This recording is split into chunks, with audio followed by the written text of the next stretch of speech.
Ahora es temporada de playoffs del peculiar fútbol americano, donde irónicamente el pie casi no toca el balón. Y eso ha llevado a las típicas quejas después de cada partido sobre malas decisiones y errores de los árbitros. Y sabes, te diré la verdad, no soy realmente un gran fanático de los deportes, pero sí me considero algo así como un experto en quejarme de los árbitros. Tengo experiencia de toda la vida con un practicante de élite en esa actividad. Mi hermano mayor es quizás uno de los más grandes quejumbrosos de árbitros que hayan existido. Hasta donde sé, él fue quien inventó el gimnasio. ¿Perdiste la vista cuando perdiste el cabello? Eso se gritó tan fuerte en un partido de baloncesto profesional en los 90 que se escuchó claramente en la televisión. Para ser justos, el árbitro hasta se rió. Y en defensa de mi hermano, quizá el árbitro debió elegir un deporte al aire libre donde le dieran un sombrero. Aunque no te interese el deporte, deberías preocuparte por el arbitraje, porque la justicia es importante en los deportes. La verdad es que la vida casi nunca es justa y poco podemos hacer al respecto. Y el deporte es solo un lugar donde deberíamos poder garantizar igualdad de condiciones, y nuestros intentos de lograrlo merecen ser recordados. Es posible que el deporte organizado sea anterior a la civilización, pues pinturas rupestres en Lascaux del Paleolítico Superior sugieren competencias de lucha. De hecho, Michel Scalizzi Sugamaya de la Universidad de Oregón argumentó, basándose en un estudio etnográfico de sociedades de cazadores-recolectores, publicado en una edición de 2012 de la revista Psicología Evolutiva. El deporte es tan común en esas sociedades que indica que la motivación para participar es universal en la psicología humana. Estos deportes suelen ser más autorregulados y su práctica es universal, satisfaciendo necesidades culturales importantes. La imparcialidad del árbitro surgió después. Los deportes organizados tienen un origen antiguo, con referencias en Egipto que datan de hace unos 5.800 años. La académica independiente Doha El-Sharif explica en una edición de 2020 del World History Bulletin que las escenas en relieve en templos y tumbas egipcias lo muestran.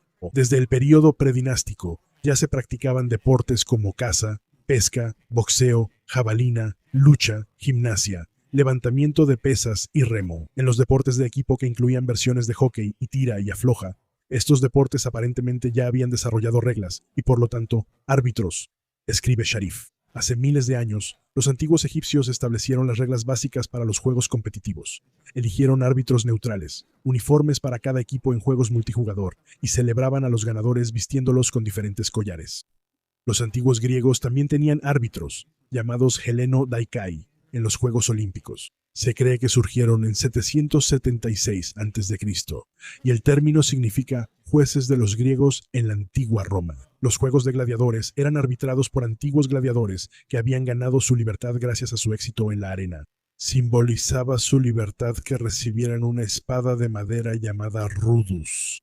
Estos hombres, al hacer cumplir las reglas en la arena, eran llamados rudis, generalmente summa rudus, árbitro principal, o secunda rudus, asistente latinus. N.S. Gill explica en thought.to que estos oficiales vestían túnicas blancas y portaban bastones y látigos para señalar movimientos ilegales. Gill dice que los rudis podían ganar fama y riqueza como oficiales de juegos, y algunos son nombrados en inscripciones antiguas. Sin embargo, Miguel Joker señala en un blog del Museo Nacional Suizo que los espectadores y el emperador decidían los ganadores. El resultado no siempre era neutral. ¿Estos árbitros tomaban malas decisiones? OlympicLegacy.com dice que los jueces olímpicos siempre se distinguieron por su imparcialidad. Los Heliodaikai debían jurar juzgar justamente y no aceptar sobornos. Sin embargo, un juramento solo llega hasta cierto punto. En el siglo II después de Cristo, Casio Dion relata que en 67 después de Cristo, Nerón sobornó a los Heliodaikai con 1.000.000 de sestercios y la ciudadanía romana, a cambio de declararlo ganador de varios concursos, incluida una carrera que no terminó, aunque Ancient Origins sugiere que pudo haber otro incentivo. Es probable que los jueces estuvieran en aprietos, pues si rechazaban el soborno podían arriesgar la vida. El cronista griego Pausanias relató que un juez fue acusado de corrupción al elegir al ganador de una carrera, lo que generó disputas sobre el resultado. Otro caso donde un juez pudo ganar una competencia siendo juez y participante. Es decir, había romanos y griegos antiguos que argumentaban que todo estaba arreglado hace al menos unos 1900 años, igual que lo seguimos haciendo hoy en día, aunque ellos lo habrían hecho en latín. Los árbitros también eran una parte importante del deporte medieval, especialmente en deportes marciales como los torneos de caballería, donde Juker señala que los caballeros que no se comportaban de manera caballerosa podían ser multados o incluso descalificados de un torneo por los heraldos. Ellos estaban a cargo de hacer cumplir las reglas y determinar a los ganadores. El objetivo era prevenir muertes, como dice Juker.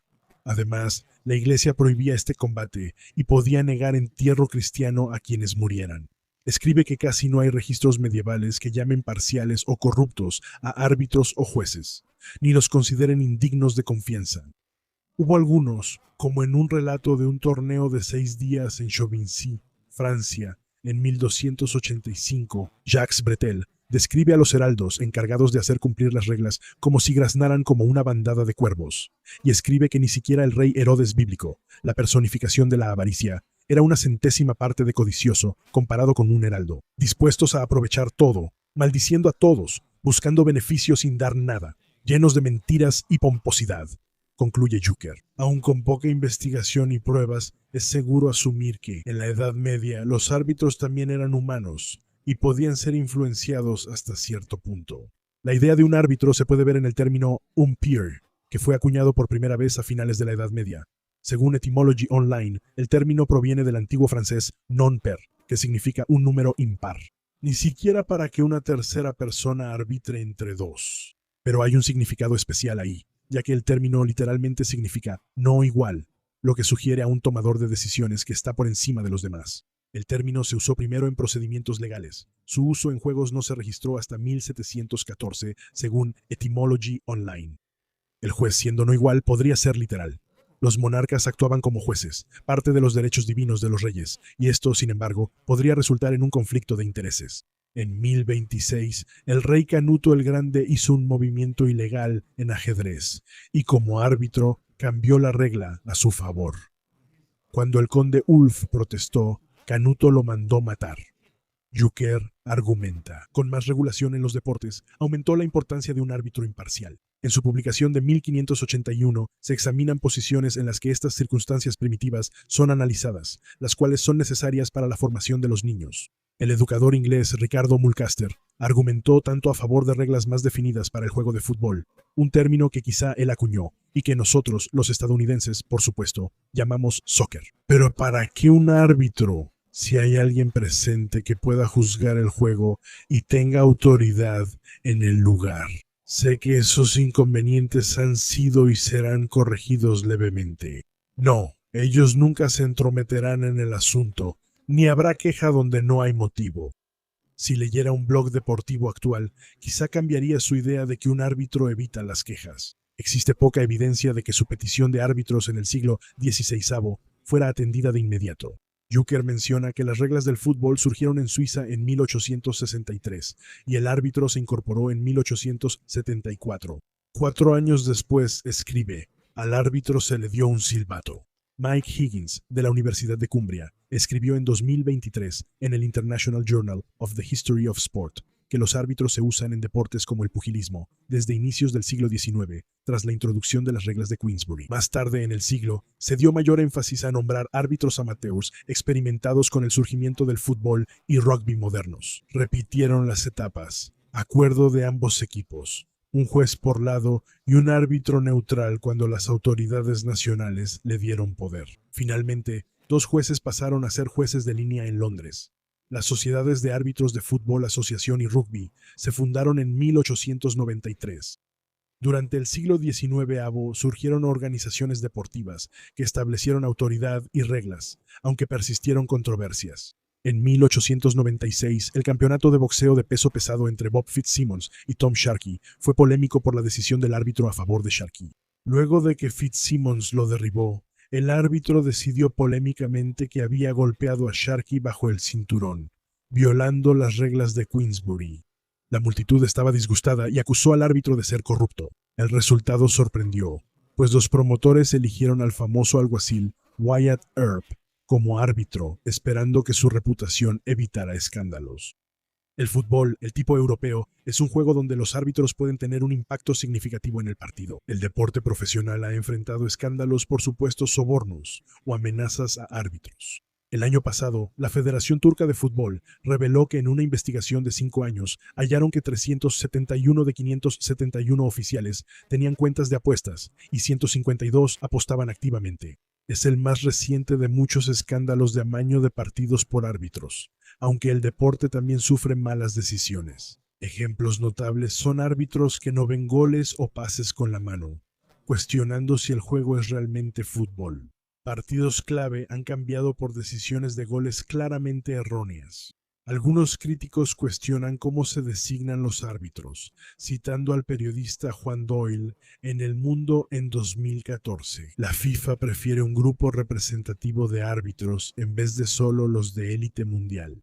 Árbitros de todo el mundo pueden ser elegidos, incluso si nunca han dirigido partidos importantes como una Copa del Mundo en América. A medida que se desarrolló el juego del béisbol, los árbitros originalmente eran voluntarios, usualmente proporcionados por el equipo local. Solían ser personas respetadas de la comunidad. Los árbitros de béisbol se profesionalizaron hasta la creación de la Liga Nacional en 1876, según las Grandes Ligas. La liga indica que Guillermo McLean de Filadelfia fue el primer árbitro profesional y dirigió el primer partido de la Liga Nacional entre Boston y Filadelfia el 22 de abril de ese año. 2 años después, la liga dispuso pagar $5 por partido a los árbitros. En 1879, Guillermo A. Holberg, presidente de la Liga Nacional, designó a 20 hombres para que los equipos eligieran árbitros, formando así el primer cuerpo arbitral del béisbol. El mayor escándalo arbitral de ese juego fue en 1882, cuando el árbitro Ricardo Giam fue sorprendido coludiendo con apostadores. Un detective privado lo investigó tras sospechas del dueño de los Detroit Wolverines sobre sus decisiones en los juegos y fue expulsado de por vida del béisbol. Los árbitros profesionales aún cometían errores y varios sitios deportivos destacan algunos de los peores, que incluso afectaron series de campeonato. Algunos son casi ridículos, como el primer juego Yankees vs Orioles en la serie de campeonato de la Liga Americana 1996, cuando el árbitro Rich García no vio que un fanático de los Yankees de 12 años extendió el brazo sobre la cerca para atrapar una pelota elevada. En lugar de declarar out al bateador, García lo marcó como jonrón, permitiendo que los Yankees empataran el juego. La primera liga profesional de baloncesto surgió en 1898 y la NBA en 1949. La liga no tuvo una organización profesional para árbitros hasta 1973. Anteriormente, los árbitros eran pagados por partido. La liga comenzó a usar 3 árbitros por partido hasta 1988-89, después que las ligas universitarias y de preparatoria.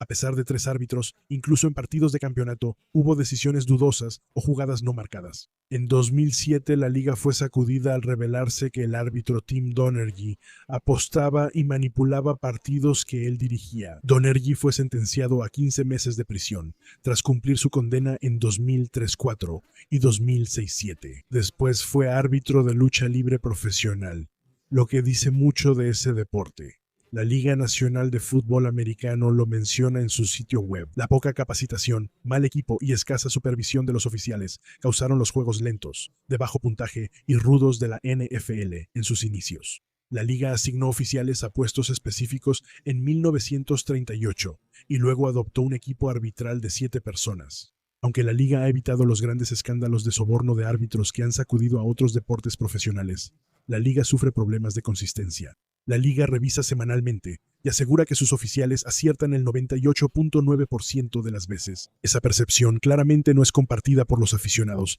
si simplemente revisas las páginas deportivas esta mañana en respuesta a las quejas de los fanáticos. En 1986, la liga implementó la repetición instantánea para apoyar decisiones con televisión. La regla se suspendió en 1991 por retrasar el juego y se reinstauró con cambios en 1999.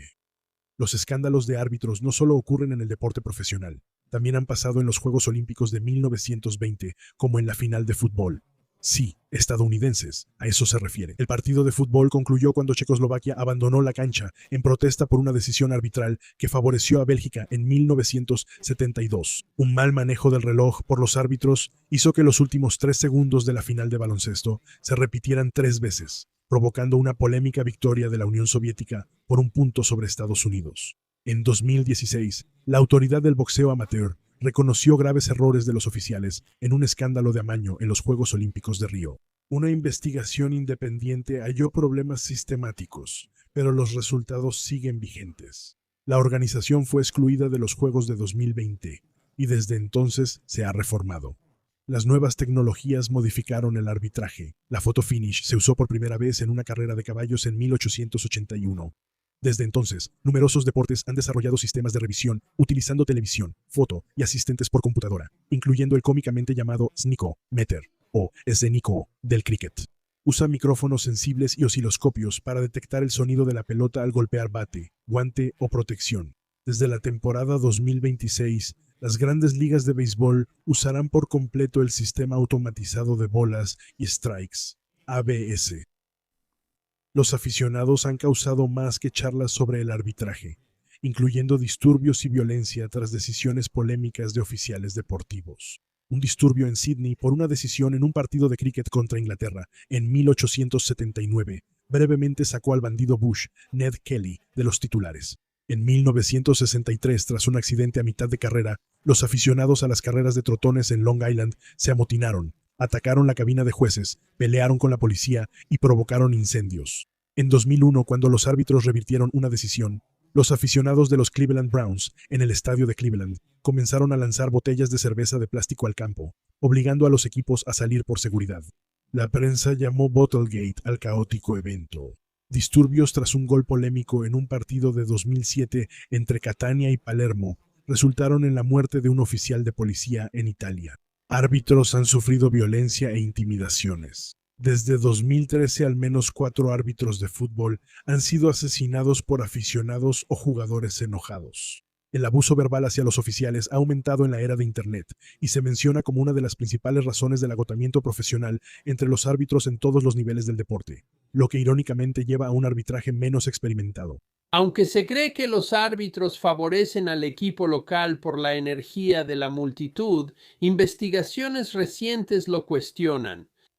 Aunque hay muchas quejas, las revisiones externas muestran que los árbitros modernos suelen ser muy precisos en los deportes actuales. Siempre habrá jugadas que se omitan o sean cuestionables por tantas decisiones a tomar.